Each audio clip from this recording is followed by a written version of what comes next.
Well, staying on course of only releasing banger content, Riot Forge is getting ready for the release of Convergence, a game based around Ekko that will also feature some other very popular champions. But because Ekko was also featured in the Arcane series, which was the first time League of Legends hit the mass media, there is a good chance this game might get some traction. Which also means, for the sake of everyone, we should get the record straight.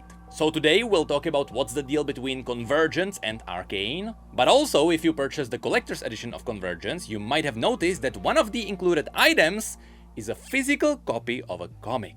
And that's because, just like the Katarina comic served as a setup for the Mage Seeker game, so did Ekko get his own comic. What many people may not have realized though, is that the Ekko comic was probably supposed to be part of the Marvel collaboration. If you go back to either 2020 or 2021, you might remember Ghostcrawler teasing one more comic, and he was joking about rewinding time. So it's likely that the last Marvel comic was supposed to be about Ekko, and now it is likely that that entire project became this. Now, this also confirms what Riot Forge mentioned before. Convergence has been in development since before Arcane was released. So there will be differences between Arcane and this game, since this game is rooted in the core version of the League of Legends universe. If you are interested in the differences between the Arcane universe and the core universe, I made a whole video about that. But for the sake of this video, as we go through some of the differences, I will point them out here. Lastly, there is one more thing to mention. I'm pretty sure Riot should be fine with me covering these comics. The whole point of Riot Forge is to deliver stories from League of Legends. So having a core part of the League of Legends lore locked behind a paywall would be horrible. So I assume their strategy is that this story will be passed around by the community. So just because paywalling lore is really dumb, I am pretty sure I'm fine with doing this. However, there is also one more important thing. Today, I will only cover the first part of the Convergence comic. As far as we know, there will be 5 issues in total, and all of those should be available digitally from the deluxe edition. And they should come out when the game comes out, which is today. Which also means I will be streaming this game today. But yes, I will wait a few days before I cover the rest of the comics, because I don't want to rip out a value from the game. But anyway, yes, we are gonna cover the first part of this comic. So without further ado, let's have a look at the Convergence comic called A Perfect Life. On the first page of the comic, we get to see the layout of Zone. Previously, you could have seen this one on the Universe website, and it separates Zone into 3 main levels. The Promenade level, which is the closest to Piltover, which means that people are the fanciest there. This is also where most of the trading happens. The Entresol level, which is where most of the common citizens of Zone are. Below that you have Lower Zone, which is where all the poor people are, which, okay, maybe that's where the most common citizens are? Mostly this is where the working class is. And also, this is where Ekko's apartment is, and where Victor's old lab was. And then, at the very bottom of Zone, there is the Sump.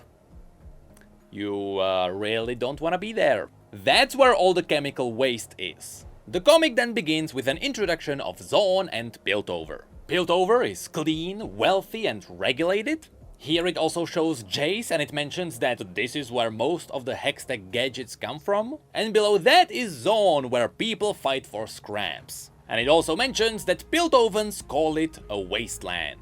In the first scene, you can see Ekko running away with his teammates from a group they call the Lost Children, as they seemingly are returning from a mission. They wait for the big elevator that is connecting Piltover and Zone, which is sometimes called the Howler. But the official name for this elevator is the Descender. Of course, being a group that is not too keen to pay for tickets, they hop on as it is passing by. But before Ekko makes the jump, he activates the Z-Drive, which is the little machine that allows him to rewind time. Unfortunately, he doesn't exactly stick the landing, which made him look quite weak. And the comic explains that's not something you really wanna do in Zone, because people will take advantage of you. So Ekko used the Z-Drive to go back to the moment before he made the jump, just so he could make the jump again, but this time he would pull it off perfectly. which apparently was so impressive the other passengers of the Descender started clapping for him. But this is where the comic books gives us the first story hints.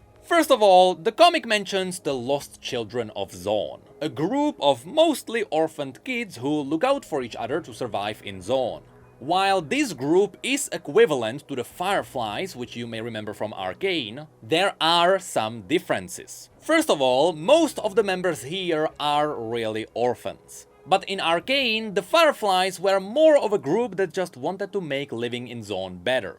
Also, in Arcane, even though it was never specifically confirmed, and I believe that was on purpose, it was hinted that Ekko was an orphan too. But in the core universe, he does have parents. More about them in just a moment. The other big story hint we got in this scene is that apparently Ekko has a problem with rewinding time.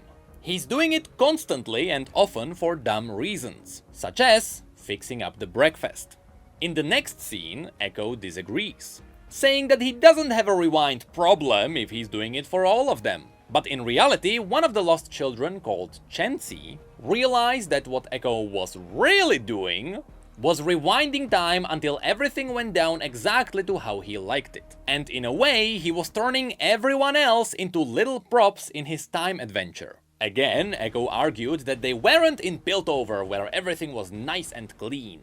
They were in Zaun. There would always be trouble here unless they looked flawless. But that's when the scene ended, because the Descender arrived at the Entresol level, where the group hopped off for the Triumph Festival, which is a new festival that has not been mentioned in the stories before. And that's because it seems like this festival is centered around Jace. At the festival, we first learn about a band called Inks. Apparently they wrote a song about Jace for this lame-ass festival. Of course, you may remember the Inks band from the previous Convergence teasers. And I still wonder if they are somehow linked to Jinx. Anyway, at this festival people could also get the Victor effigies, which they could burn to celebrate Jace's victory over him. Of course, you may remember that battle from Victor's and Jace's stories, where the two worked together until Victor wanted to start helping people by augmenting their bodies, which is something Jace didn't like. And so the two fought, which is something people will not know if they only saw Arcane. But who knows, maybe it's gonna be in Season 2. And again, I believe I explained these differences in that video. Regardless, it is a cool reference to Victor's story. And it shows how only Jace's side of the story got out to people. That's why Jace is celebrated as the hero. Anyway, later the group wonders what happened to Victor. And they got interrupted by the cultists of the Glorious Evolution, which is a cult-like following of Victor, which kinda got born on its own. At least as far as we know. Even though Victor knows about the Glorious Evolution, and according to Legends of Runeterra he is supporting it, I am pretty sure he didn't really start this religion. It just formed from all the people who worshipped his godlike creations. Either way, these Glorious Evolved carried out Victor's true message. A message which the group refused to listen to. So of course, the Glorious Evolved called them fragile and corruptible as they continued on their path to decay, which is something Ekko didn't like. Still, they continued that Victor's return was imminent. And this is where we learned that the reason why Chasey hated the Glorious Evolved is because Victor killed her cousin, scooped out his brain and turned him into a mindless tin can. And that's where the fighting started. During this fight, at first, Ekko's first hit got blocked, so he rewinded back for the second try. On the second try, he jumped over their leader and unplugged them, but the third one kept beating one of the lost children, so he rewinded back again for a third try. On the third attempt, he first smacked the last one, before he jumped over the leader and unplugged the other two. After this, the three Glorious Evolved were put down. And it didn't take long before Ekko bumped into a very neat man, who introduced himself as Jules van Clegg. Jules noticed their encounter, and he told them that it was sad that the Glorious Evolved gave the technology such a bad name. In his eyes, mechanical augments were not just for brainwashed zealots. Their new mods were ready to help all the people of Zaun. Of course, Ekko wasn't really interested in this kind of talk, so he started walking away. But the man interrupted him by mentioning that he wasn't charging. He just needed someone to take the augments willingly, to show everyone there was nothing to fear. Eventually, Piltover would catch up and the rich would pay. Still, while Ekko respected trying to make the rich pay, he replied he didn't need any augments. To which the man said, one day, he might. This scene then ends with Ekko returning from the festival back home, where, for the first time, we get to see Ekko's parents. Up until this moment, we have only ever read about them. For example, in the Lullaby story, where Ekko kept rewinding time so that he could stay with his parents longer. But this is legitimately the first time we got to see them. And straight from the bat, they are teasing his father's condition. You can see that his sight is not what it used to be. And he is using a hearing aid augment. Which makes sense because both of the parents are working around the Chemtech factories. Which means that they are quite poor and that their health is declining. Which is especially underlined when Ekko gave his father a book from the festival, which was about Jace. After which his father confirmed that his eyes were quickly getting worse. And in fact, he only had 3 months until he wouldn't be able to see at all. Of course, Ekko immediately realized that this was happening because of his father's job. First, all the chemicals took his hearing and now his eyes. This made Ekko mad because all those factories were running just so Piltovans could enjoy their high-end tech. So he started wondering what would the hero Jace do in this moment. Jesus jokes aside, it is interesting to see how Ekko actually looks up to Jace for all his great inventions. But he doesn't know that Jace is technically the one who just destroyed Victor's lab because they had different opinions. In this comic, it seems like it is teased that his father actually knows that not everything said about Jace is true. So he also corrects him. And the scene ends when his father mentions that they have to rely on themselves. After which, it cuts to the hideout of the lost children. Which you might have noticed looks a lot different from the hideout you might remember from Arcane. That's the one with the big tree in the middle. In this hideout, the team is back together. And they start showing each other all the scrap they found, as they try to figure out what's valuable to them. Ekko asks the others to give him anything that would help him make optics, because he was trying to make a device that would help his father see. And after a while, Ekko stumbles upon the plans from the neat man he met before. Which is where the scene immediately cuts to Ekko arriving at the Van Clegg Industries, where Ekko was getting a tour of that place. There, Jules explained that his company was on the cutting edge of optical modifications. Of course they could help his father see. Ekko hesitated a little bit because he still remembered Victor's augments. And he remembered how he controlled his automations. And this is actually a reference to Ekko's story where he found a Hextech gem, which he later used to make the Z-Drive, in the ruins of Victor's lab. So he actually did get to see Victor in action. Which also explains why he sees Jace as the hero. In response, Jules showed Ekko one of their newest augments, which definitely didn't look like one of Victor's creepy inventions. Since these modifications enhanced the naked eye 5 times, Ekko got hooked and now he started wondering if it would hurt.